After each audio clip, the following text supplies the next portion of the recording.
Okay, everybody, we're going to do something a little different tonight.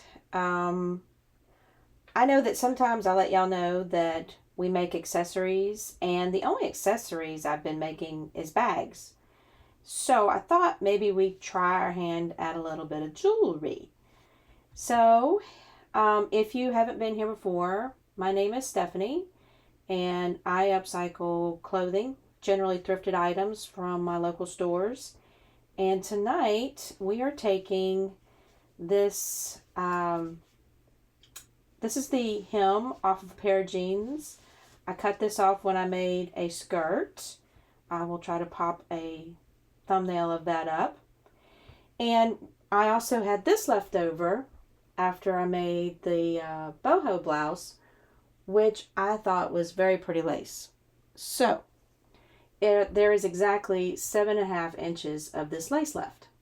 And it happens to be a nice even cut. I tried to do that purposely, just in case I wanted to save some of it. So this is going to be our bracelet, but I'm going to put it on the denim to make that the background and the base of the bracelet. My plans are to decorate it with some more buttons and also do a button closure. This is the button I want to close it with. So it's just, this is a metallized plastic, so and it's got resin in the middle with like a rose. But this big boy is our crown jewel, and yes, it is actually a button. That is a button shaft right there. It's got a hole in it, and we're going to use that obviously to secure it down. I'm thinking right about in the center here, like that. And then we're going to put some other buttons, and these are some of the buttons I picked out. And no, they're not all white, but those are some of the buttons I picked out. There's 2 little metal buttons and some shell buttons.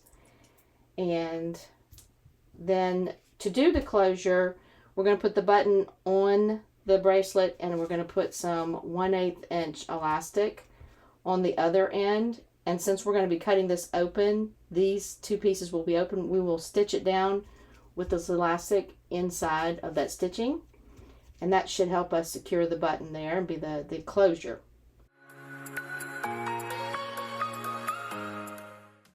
So with all those plans in mind, we got to make sure we don't cut our denim too short, but I'm going to go ahead and cut it out. And I'm going to cut it over here on the seams for right now, because we can size it up as we go.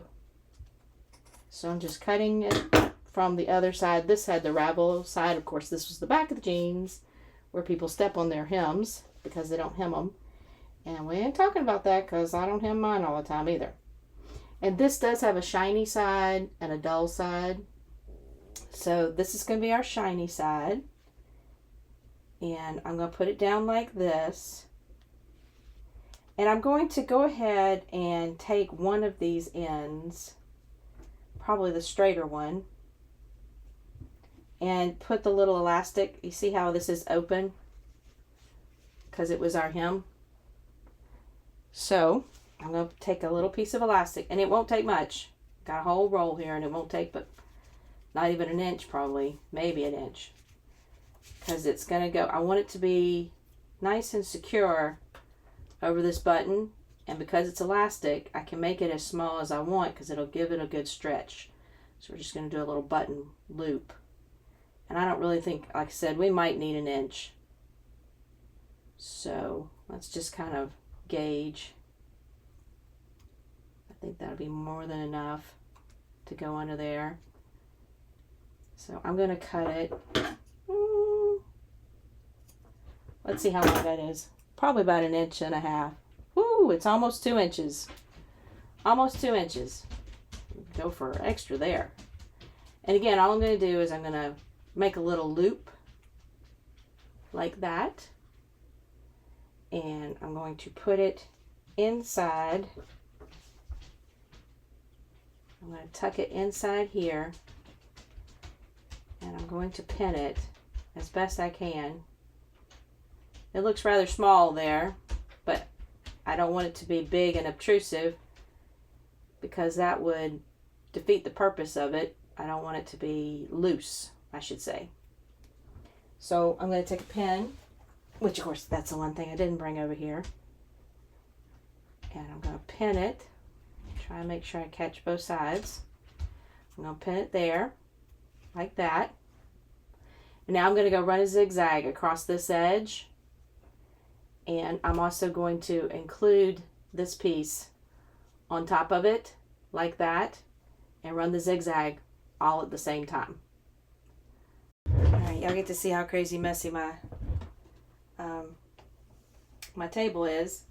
I put the sewing machine on a zigzag stitch with a 3.5 in width and I'm sorry, 3.5 in, yeah, 3.5 in width and 1 in length.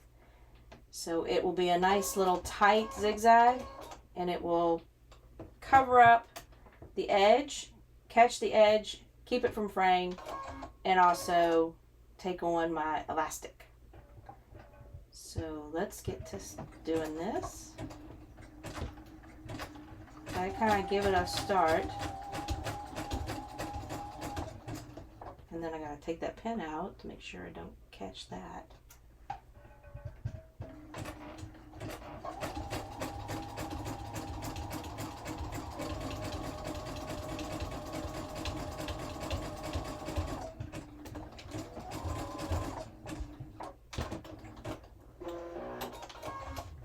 Alright, nice zigzag. That will cover my little loop, catch it good. And my button will fit through that very well. So no problem there. And I'm actually going to end up putting this button on top of the lace over here because I don't want it to be, like I said, super long. And that will meet both the ends like I want. So that being said, we're going to go ahead and I'm going to cut this just to make sure it's the right length. I'm going to give it a little bit of an edge, but not much.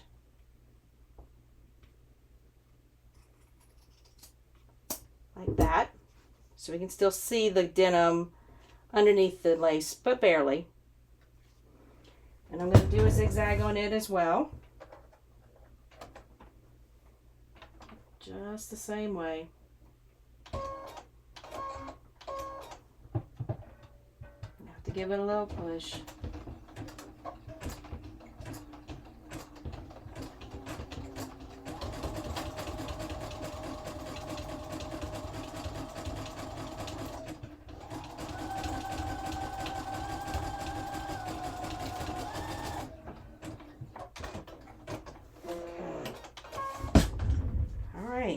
Now we've zigzagged both of our ends down, and what we're going to now do is start decorating. So let me clip off my little pennants here.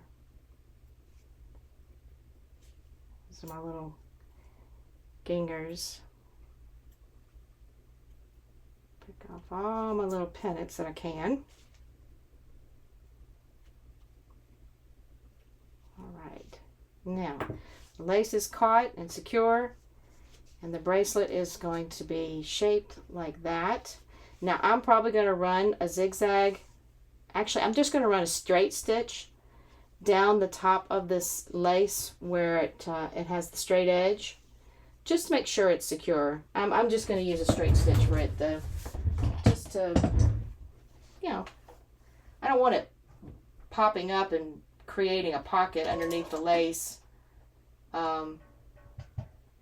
So I want it to be secure. If I can get it in the right position.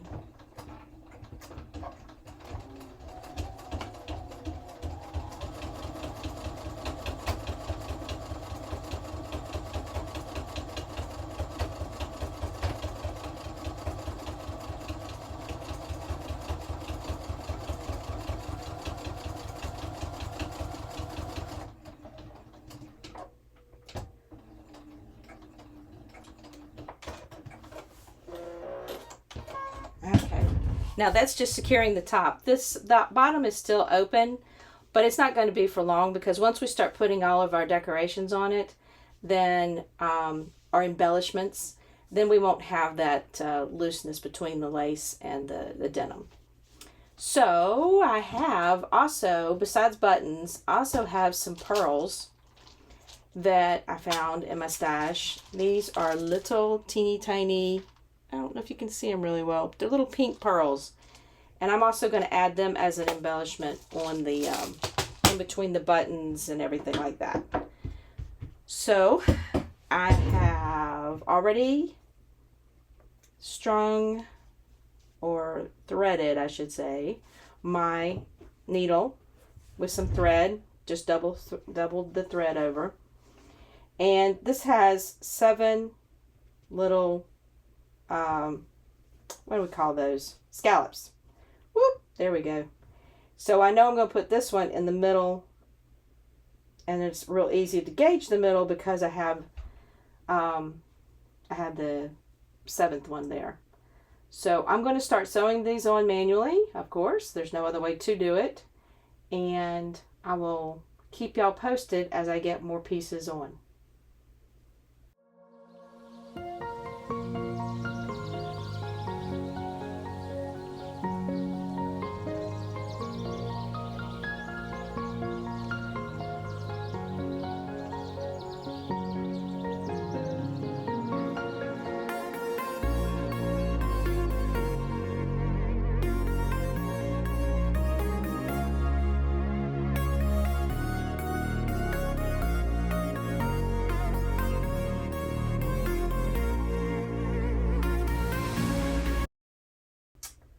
Okay, I got it secured on there.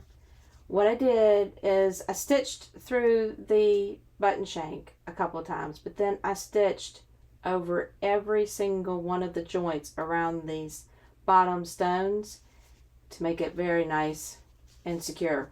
I am not concerned about what it looks like on the back. If you wanted to cover the back with another piece of fabric, you can, but it's just not within my concern. That's not going to be seen. So the next thing I want to do is I want to put this button on, because I know I'm going to need it to make this to securely fasten it. So I'm going to put this button on, and then we can start decorating with the other buttons. I wanted to get the main pieces done first. So let me tie this one in. I'm going to put it right up against the edge down here, and then we should be able to first test it, make sure it fits, and then start putting on our decorative pieces, our other buttons, and our pearls. Okay, this is the design I'm thinking of, and of course, just kind of sporadically putting the little freshwater pearls around. These are real pearls. They're just a pretty little pink color. This button's secure, and this button's secure. Now we got to secure the rest of them. Like I said, this is kind of the design. If you were doing this for yourself, you could do anything you want. There is absolutely no rules. You can do any kind of lace or fabric, buttons or sequins or rhinestones, pearls, beads. Like I said, sky's the limit. So I'm going to start applying these buttons one by one, and then after I'm through applying them, we will get to our little pearls.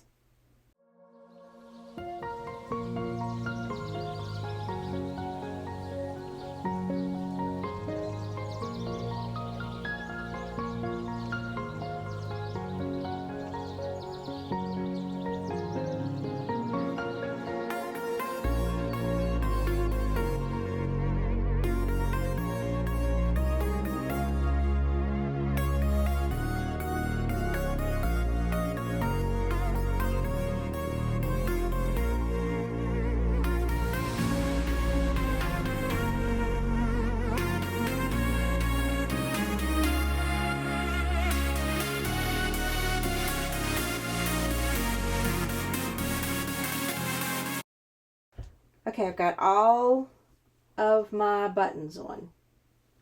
I think they look pretty cute. Like I said, there's no set pattern. They're just sporadically put on there. And it gives me plenty of room to add my pearls. I've still got my my needle and thread connected. I found it easier just to keep it connected. Again, if you didn't like the unfinished look or you were worried about it snagging or something, you could put a piece of fabric on the back of it. But I'm not concerned. So now I got to figure out where I'm going to start putting these little pearls. Just kind of all over the place. So first one's first. Let's put it closest to the button that we're already working on.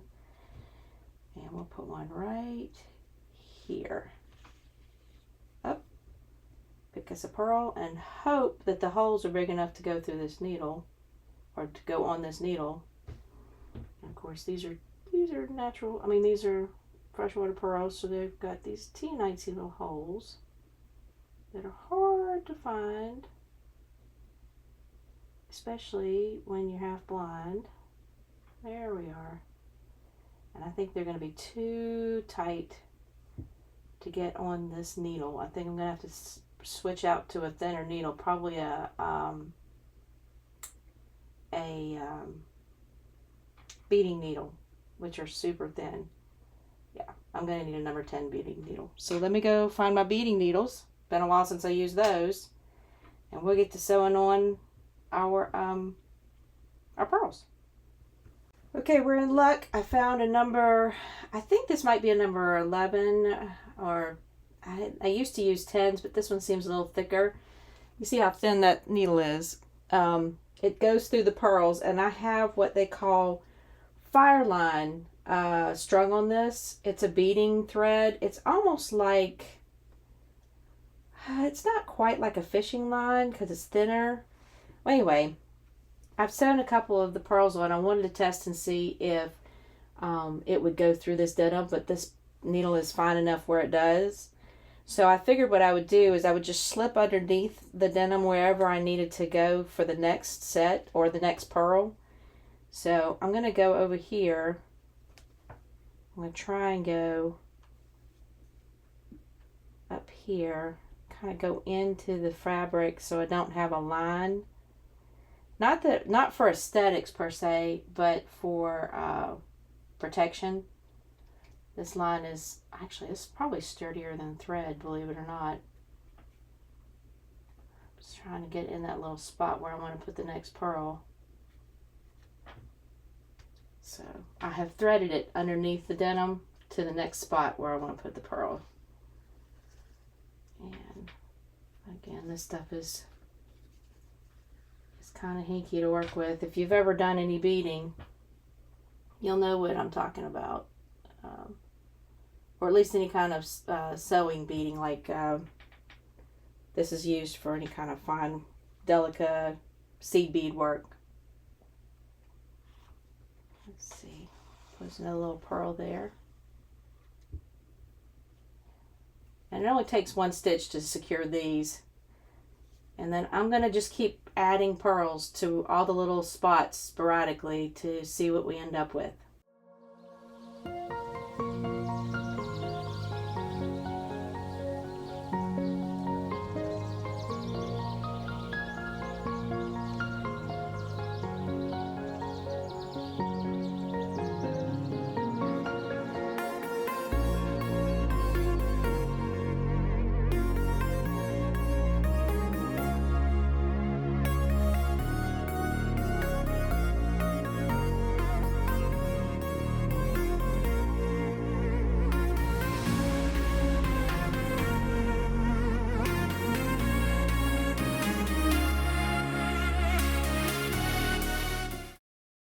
Okay, everybody, here she is, all finished up. However you want to look at it, wear it. I'm pretty excited about it. I've never done anything like this, and it was super simple and used up some leftover stuff. So the process of buttoning it is really not as bad as I thought it would be. You just have to kind of catch that elastic and slip it over the button. It takes a little practice, and it always helps if you got somebody else to do it for you, but I'm excited about this. I think I'm going to wear it tomorrow with my jean skirt. You know, the one I made out of the pants with the scarf and the insert in the middle. Pretty cool. All right, y'all. Hope you had a good time. If you like this kind of content, or if you want to check out the rest of my content, by all means, like, subscribe. Let me know what you think. And I will catch y'all on the flip side of our next project.